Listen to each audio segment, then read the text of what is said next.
સહેજ ના પાણી વગર અમારે શેના ઉપર ના ભાવવાનું? પાણી પશુપાલક ભૂસી મરે, અમે ભૂસી મરે, બધું અમારે શેના ઉપર લઈ લેવું? લાઈનો કે નોખા છે, લાઈનોના વીસીમાં અમે આખું વર કાઢી રહ્યા, પણ કોઈ પાણીનું હલીચા થતું નથી. જેવી પરિસ્થિતિ છે આવીને જુઓ તો ખબર પડે. હવે સારું વેચાતી લાવવી, અમારે વેચાતું લાઈન ખાવું તો શેના ઉપર ના ભાવવું? હવે અત્યારે અમારે ચોથી પાણી લાઈન પૂરું કરવું, ટેન્કર નખાઈને પૂરું કરી, અમારું પૂરું કરે, ઢોરોનું પૂરું કરે. ખેતર પડ્યા છે, બાઠા જેવા પડ્યા છે. શેના પર શેડના પૈસા હાલવા, શેના પર અમારે ખાવાનું કરવાનું, શેના પર નભાવાનું. 2025નું વર્ષ ખેડૂતો માટે ખૂબ દુષ્કાળનું વર્ષ છે. ભયંકર વિકટ પરિસ્થિતિ છે. અત્યારે ખેડૂતોને 1 ફુવારો, 2 ફુવારા કે 5 ફુવારા સુધીનું પાણી છે. દરેક વિસ્તારની ભૌગોલિક પરિસ્થિતિ માટે અલગ અલગ અમારા વિસ્તારમાં 160 ફૂટથી નીચે પથ્થર લાગે છે. અત્યારે પાણીના લેવલ નીચે જવાને લીધે પશુઓને પાવા માટે, ઘાસચારા માટે કે ખેતી કરવા માટે પાણી રહ્યું નહીં. હજારો લોકોની આજીવિકા છીનવાઈ રહી છે. લોકોને જમીન વેચવી પડે પ્રસંગો કરવા માટે, બાળકો ભણાવવા માટે એવી પરિસ્થિતિ નિર્માણ થઈ છે.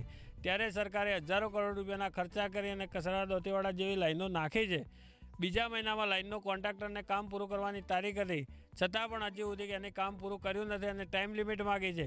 એક કોન્ટ્રાક્ટરની આળસને લીધે કે સરકારની બેદરકારીને લીધે અત્યારે હજારો ખેડૂતો મુશ્કેલી વેઠી રહ્યા છે અને એક્શન નહીં લે તો આવનાર સમયમાં ભારતીય કિસાન સંઘ खूब मोटा आंदोलनों कर लेશે અને લડી લેશે. नर्मदा मुख्य कैनाल से चांगा दातीवाड़ा पाइपलाइन के थ्रू मुख्य कांकरेज, दियोदर, लाखनी, थराद तालुका के किसानों की अभी मांग आ रही है कि अभी उन्हें सिंचाई का पानी भी उपलब्ध करवाया जाए।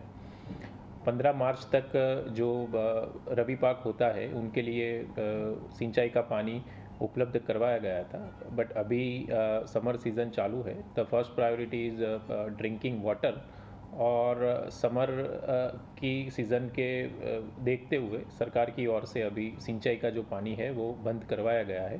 ड्रिंकिंग वाटर फैसिलिटी अभी अवेलेबल है और खेडूतों की जो भी मांग है कि अभी सिंचाई का पानी भी उपलब्ध करवाया जाए, वो उनकी रिक्वेस्ट सरकार को भेज दी गई है। सरकार के आगे जो भी दिशा निर्देश होंगे उसके हिसाब से आगे की कार्यवाही की जाएगी। हाल हमारी तकलीफ एटली से कि अमे हारा वावेतर कर्युं हतुं बाजरीनुं, पण हाल अमारे पाणी बंध छे भाई, अने एक थैलीना खर्चो ओछामां ओछो 700 રૂપિયાનો छो। शेडाई खातर बियारण लगभग कोई नहीं तो 2 થી 3 હજારનું કર્યું। अत्यारे पाक अमने कोई मळे एवो छे नहीं अने खेती निष्फळ जाई रही छे। एना माटे अमे बहु पाणीनी अतवल करी रह्या। हाल पाके बळे छे ने ढोरे मरे रहे पाणी वगैरह ने वाढ्या वगैरह सारी जमीननी अंदर हेडी जाय छे। हाल परिस्थिति नबળી છે। અમારી માગણી તત્કાલી પાણી આવે એવી અમારી માગણી છે। ઉનાળો બેસતાની સાથે જ પાણીની પારાયણ ચાલુ। અમારું ગામ લોદરાણે છેલ્લા કેટલાય દિવસોથી પાણી બિલકુલ આવતું નથી। ગામ લોકો તો ગમે ત્યાંથી ટેન્કર વેચાતા રેડાવીને પાણી પૂરું પાડે, પણ અમારું ગામ સરહદી વિસ્તારનું હોય, પશુધનની સંખ્યા બહુ પ્રમાણમાં વધુ છે, તો જે રખડતા પશુઓ છે એની હાલત એકદમ કફોડી છે। તો પાણી પુરવઠા વિભાગને અમો મીડિયા દ્વારા જાણ કરીએ છીએ કે તાત્કાલિક ધોરણે હવાડા ભરવાનું કામ ચાલુ કરે, અન્યથા જો પાણી નહીં આવે તો પશુઓને તો મરવાનો વારો આવશે। હાલ પાણી વગર પરિસ્થિતિ એવી છે કે મનુષ્ય અને પશુ બંને મરવા જેવી પરિસ્થિતિ છે કે અમારે ઢોર અને ખેતી બેના ઉપર અમારું ગુજરાન ચાલતું, અને એ આજે ઢોર કઈ રીતે રાખવું અને ખેતી કઈ રીતે કરવી, પાણી છે નહીં, પાણી વગર તો એકે નિર્ભર જ નથી। એટલે અમારા વિસ્તારની અંદર હાલ પીવાના પાણીમાં પણ ટેન્કર લાવવું પડે એવી પરિસ્થિતિ થઈ ગઈ છે। તો ઢોરોને શું પાવું? હવે આવી સમસ્યામાં અમારે શું કરવું એ અમને કોઈ ખબર પડતી નથી। અહીંયા હાલમાં જોવા જઈએ તો આખો વિસ્તાર કોરો થઈ ગયો છે, બિલકુલ ઢોરોને પાવા માટે પણ પાણી નથી। અમારો અહીંયા ટોટલ વિસ્તાર પશુપાલન અને ખેતી આધારિત છે। અમારે હાલ અહીંયા પશુઓને પાણીમાં પાવા માટે પણ ટેન્કર લાવે એવી પરિસ્થિતિ થઈ ગઈ છે। અમુક ખેડૂતો ટેન્કર લઈને એમના ઢોરોને પાણી પાવે છે। ગામમાં પણ પાણીની પીવા માટે વિકટ પરિસ્થિતિ છે। 4 બોર હોવા છતાં એક ટોકું નથી ભરાતું। ધરોઈનું પાણી ઉપર નિર્ભર છે આખું ગામ। અહીંયા જો તાત્કાલિકના ધોરણે કામ પૂરું કરવામાં નહીં આવે તો આ વખતે લોકોને પીવા માટે પાણીના પણ ફોફા પડી જાય એવી પરિસ્થિતિ છે। અમારા સરકારશ્રીને વિનંતી છે કે તાત્કાલિકના ધોરણે અને યોગ્ય રીતે તપાસ કરી અને ઝડપીમાં ઝડપી જો 7મા 8મા મહિનામાં અહીંયા પાણી આવી જાય તો લોકોને પાણી મળી રહે અને ખેડૂતોમાં રાહત થાય। નકર તો અહીંયા ખેડૂતોને રજડવાનો વારો આવે છે. અત્યારે હાલ સાહેબ તળાવોની અંદર પાણી બિલકુલ બંધ થઈ ગયું છે.